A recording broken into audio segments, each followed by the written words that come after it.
उनकी पहली telephonic talk चल रही थी चाइना के विदेश मंत्री वैंग यी के साथ में। और बातचीत करते करते गर्मा गर्मी साहब बहुत बढ़ गई। और जहां पर मार्को रूबियो वैसे भी एक ऐसे व्यक्ति के रूप में जाने जाते हैं जो चीन विरोधी है, और वहां अमेरिका की संसद में कई बार बड़े बड़े चीन विरोधी वक्तव्य दे चुके हैं। अब विदेश मंत्री बनने के बाद उन्होंने कुछ ऐसा कह दिया जो चीन के विदेश मंत्री को नागवार गुजरा, और उसने सीधा कह दिया कि कायदे से बात करो और ढंग से बात करो मुझसे, ये तरीका नहीं है आपके बात करने का। मैंने डिप्लोमेसी में इस किस्म के क्लैश कभी नहीं देखे। अगर होते हैं तो बाहर नहीं आते, ये क्लैश बाहर आ गया सर। मतलब क्या अमेरिका इंटिमिडेट करने की कोशिश कर रहा है, डराने की कोशिश कर रहा है कि तुम ऐसा नहीं कर सकते, तुम ऐसा करो ऐसा करो। फिर वही थानेदार वाली बात आ गई ट्रंप की। और मार्को रूबियो तो क्या कहते था, ये तो मार्को रूबियो तो उसके कांस्टेबल है, हवलदार है एक्चुअली। पता लग रहा है इंस्पेक्टर ट्रंप तो जो अपने टेंट्रम कर ही रहा है, डंडा चला रहा है, हवलदार तो उससे भी आगे चला गया। ये तो पता लग रहा है कि चवन्नी के मुकाबले दुवन्नी ज्यादा तेज हो रही है सर। तो नहीं, ये ये तो दुवन्नी होता उसको जाके धमका रही है, तो वैंग ये ने कहा कि तमीज से बात करो। सर ऐसा तो मैंने कभी देखा नहीं। मैं इसके ऊपर आखिरी टिप्पणी चाहूंगा, फिर प्रोग्राम का समापन करूंगा सर। सर, ये तो होता ही है। एक कहानी सुनी थी बहुत दिन पहले बचपन में कि एक राजा ने नमक लिया दुकानदार से। तो दुकानदार ने, राजा जब पैसा देने लगे तो दुकानदार ने कहा कि आप राजा है, महाराज है, नमक का पैसा आपको देने की जरूरत नहीं, मैं आपसे कैसे पैसे ले सकता हूँ। तो उस राजा ने कहा था कि अगर मैं तुमसे नमक का पैसा अगर तुमको मैं नहीं दूंगा तो मेरे सैनिक जो है तुम्हारी दुकान लूट लेंगे। तो सबसे सीनियर, सबसे ऊंची कुर्सी पे बैठा हुआ, सबसे जिम्मेदार कुर्सी पे बैठा हुआ अगर गैर जिम्मेदाराना आचरण करेगा तो जाहिर है ये गैर जिम्मेदाराना आचरण सबके अंदर स्प्रीड होगा। उसी का नतीजा कल हुआ है जो आप बता रहे हैं। और चूंकि जी।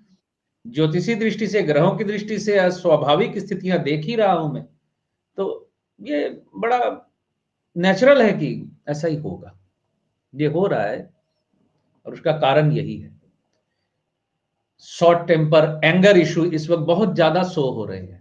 आग लगना जगह जगह और एंगर इशू उभर के आना, ये कम से कम मंगल मकर में जब तक रहेगा तब तक ये इंडिकेट करेगा। और विशेष करके अभी मंगल जब तक वक्री है तब तक तो, अगले 1 महीने और मंगल अभी वक्री है मिथुन राशि में, तब तक ये आग लगने की घटनाएं और भी घट सकती हैं। और ये एंगर इशू की वजह से इन बड़े बड़े लोगों में आपस में डिप्लोमेसी को उठा के ताक में रख के आपस में घूसे भी चल सकते हैं। मुझे लग रहा है ये भी हो सकता है।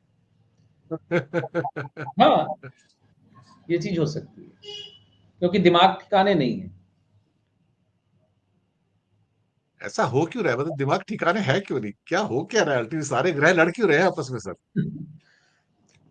होता है, स्वाभाविक स्थितियां बन जाती हैं कभी कभी। ज्योतिष गणना तो इसी तरह चलती है। आप समझते हैं कि कोई विशेष तिथि, कोई विशेष दिन, कोई विशेष ग्रह, किसी विशेष ग्रह की स्थिति, किसी विशेष ग्रहों का आपस में संबंध अननेचुरल एक्टिविटी और बिहेव करवा देता है।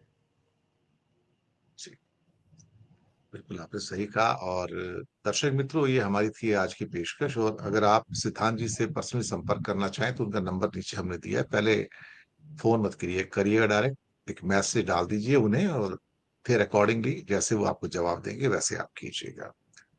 तो फिर से आपको एक बार फिर से 76th रिपब्लिक डे पर बहुत बहुत बधाई हो।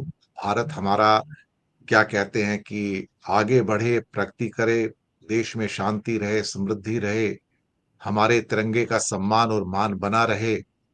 और भारतवासी के लिए, हर भारतवासी के लिए एक समृद्धि का रास्ता तैयार हो, यहाँ पर आगे बढ़ने का, उनकी हेल्थ अच्छी रहे, सुख और समृद्धि देश को आगे लेके जाए, देश का मान सम्मान बढ़े।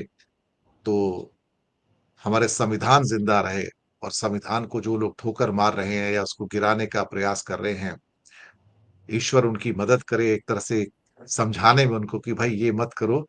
ये संविधान ही हमारा बाइबल है, हमारा कुरान है, हमारी गीता है, यही सब कुछ है। यही हमें आगे जाने का रास्ता प्रशस्त करेगा। हमें संविधान का वैसे ही सम्मान करना है जैसे हम गीता, बाइबल, कुरान का करते हैं।